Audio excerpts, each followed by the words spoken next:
Does Mercedes have a Red Bull killer in their hands with the W15? Technical director James Allison has shared his honest thoughts on the hierarchy going into the 2024 season. Now that pre-season testing has ended, teams and fans are trying to figure out where they stand. Let's see where the Silver Arrows sit in the rankings in today's video, so don't go anywhere. This is a routine activity in the Formula One world, happening every year like clockwork. But the excitement surrounding predicting how teams have improved over the winter break never seems to fade. Right now, Red Bull stands as the frontrunner.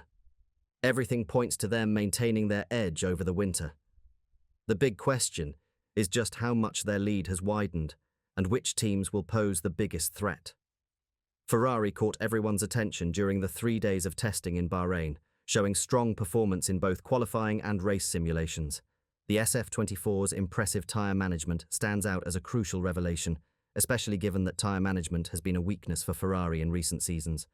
Mercedes, on the other hand, is a bit trickier to assess. They maintained a relatively low profile during the testing sessions in Sakhir.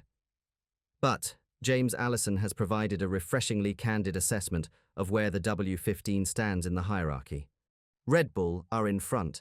If you look at their race run, it's quite fierce. Behind, there are several strong teams in the chasing back. Ferrari seems okay. We Mercedes seem okay. Alonso just did a pretty fair run today. That would be my guess of the three chasers. In precisely what order, I'm not sure. I think we looked slightly better on the long runs but a little behind Ferrari on the single lap stuff. I think a lot will depend on who has a good week between now and then. This analysis suggests that Mercedes might be performing slightly better than what many initially expected for the Silver Arrows. Generally, the consensus is that Ferrari holds the second fastest position. It's evident that the German team has deliberately hidden much of their true pace. While this is true for most teams, it holds importance for Toto Wolff's outfit. But by how the rest of the community is reacting, Mercedes' W15 looks to be very promising. Romain Grosjean, who transitioned to IndyCar after leaving Formula One in 2020, is taken aback by some of the innovations Mercedes has introduced with the W15 for the upcoming season. Grosjean had a 9-season stint in F1 between 2012 and 2020, following a brief stint in 2009. During his time in F1, he secured several podium finishes with Lotus Renault before concluding his career with Haas. Grosjean has raced through every season in Formula One that Mercedes clinched both titles during the turbo hybrid era.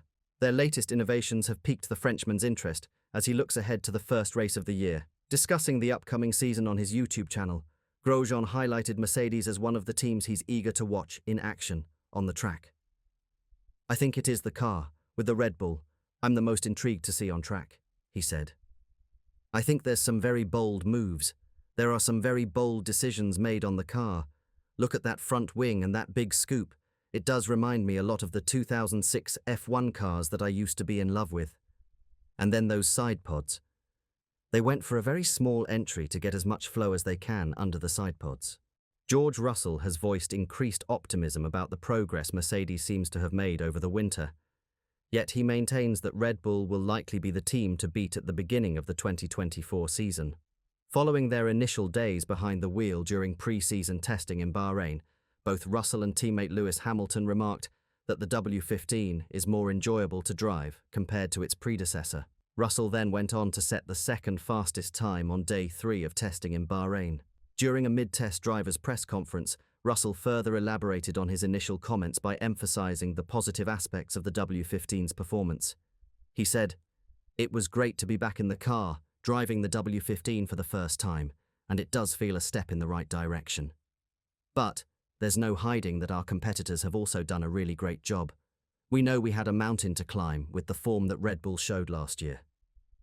For anybody to overcome that gap would be a huge test, but definitely the car is feeling nice to drive. Ultimately, it's down to lap times. We still haven't seen truly yet where everybody is falling out, but Red Bull seem to have done a really great job again, and they are no doubt the favourites. 100%. It's as you'd expect from Red Bull, they're in such a great momentum at the moment. They started these new regulations on the front foot, and they came here and have been solid ever since. So they are, as I said, they're definitely favourites. They're definitely a step ahead of everybody else here in Bahrain. They've had an impressive winter, no doubt, but that was to be expected. They're such an impressive team and outfit, and we need to see where we fall out in the coming races. Bringing the focus back to Mercedes, Russell did mention that the team from Brackley has significantly improved their platform with the W15, highlighting the advancements made in terms of car design, engineering, and overall performance. It's not the diva that it was in the last 2 years, he said. The car last year was really challenging to drive. Lewis and I had no confidence in it. It felt like it was going to bite us every single corner.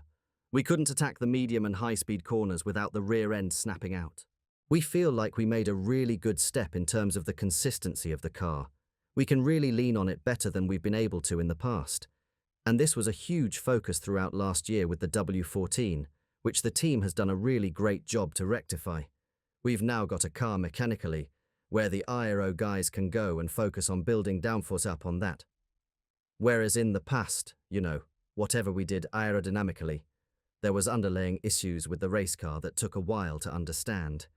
The Mercedes car isn't the first diva Toto Wolff has been able to keep under control. When Toto joined Mercedes, Lewis Hamilton made the switch from McLaren. Hamilton's tenure with Mercedes saw remarkable success, including winning a championship in 2014 and adding 5 more titles by 2020. Concurrently, Mercedes secured 8 Constructors' Championships between 2014 and 2021. However, managing the dynamic between 2 drivers within a team is crucial for sustained success. In the early stages of his career, Toto Wolff ventured into driver management as a co-owner of a sports management company. His clients included notable names like Pastor Maldonado, Bruno Senna, Rubens Barrichello, and Nico Hülkenberg, with his primary goal being to advance their careers. However, upon joining Mercedes, Wolff faced a different challenge altogether. He applied his overarching philosophy of prioritizing the team above individual interests, a principle that became central to his approach at Mercedes. Because Lewis and Nico Rosberg were big stars and I was relatively new to F1, it was an interesting journey for me, he says. But straight from the beginning I said to them, and to everyone, that I am not having 2 superstars. I have 1,000 superstars. I register no difference between any single employee and the drivers.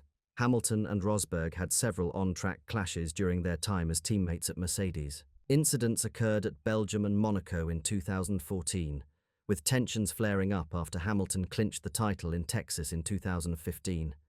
Their infamous collision in Barcelona in 2016, where they took each other out of the race, marked a significant turning point, especially as it was the year Rosberg ultimately secured his only championship. Despite having been childhood friends in karting, their relationship deteriorated as they fiercely competed for the title.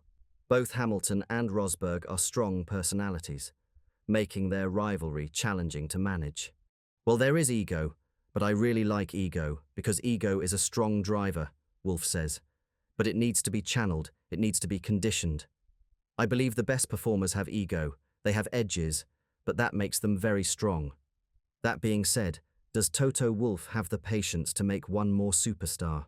F1 commentator Alex Jack is uncertain whether Toto Wolff will choose Mercedes' young talent Andrea Kimi Antonelli as Lewis Hamilton's replacement in 2025. With Hamilton's decision to move to Ferrari next season, Mercedes faces a significant decision ahead. Mercedes has several options to consider, including experienced drivers like Fernando Alonso, Carlos Sainz, Alex Albon, and Esteban Ocon. But their junior driver, Kimi Antonelli, is also in the spotlight, set to compete in FIA Formula 2 with Prema this season. Antonelli has been discussed as a potential bold choice for Mercedes, akin to finding their own Max Verstappen. Despite Antonelli's potential, commentator Alex Jacques, who also covers F2, is skeptical that Wolff will immediately promote Antonelli to a top team. Antonelli would have to completely dominate the championship to have a chance of starting the 2025 season. In that Mercedes team, Jacques told the Feeder Series podcast, "I just don't see Wolff putting someone, no matter how good they are, in that situation. If Antonelli proves himself in F2, a stint at Williams could indeed be a potential pathway." George Russell notably spent 3 years with the Williams team before transitioning to a higher profile role as a replacement for Valtteri Bottas at Mercedes. Wolff does not strike me as a team principal who would take that sort of risk. And no matter how talented a driver is, it is easier to do a Charles Leclerc in a Sauber, a Russell in a Williams, he added. Whether it be a world champion, a race winner, or a hotshot talent. You need something to lift that team. That's either going to have to be a massive name of huge caliber or a mega talent, but I still don't see Antonelli starting the season with Mercedes. Often called the next Max Verstappen, do you think Andrea Kimi Antonelli should drive for Mercedes as soon as next year? Why or why not? Share your thoughts in the comment section down below. And as always, don't forget to like and subscribe to the channel if you haven't. Thanks for watching.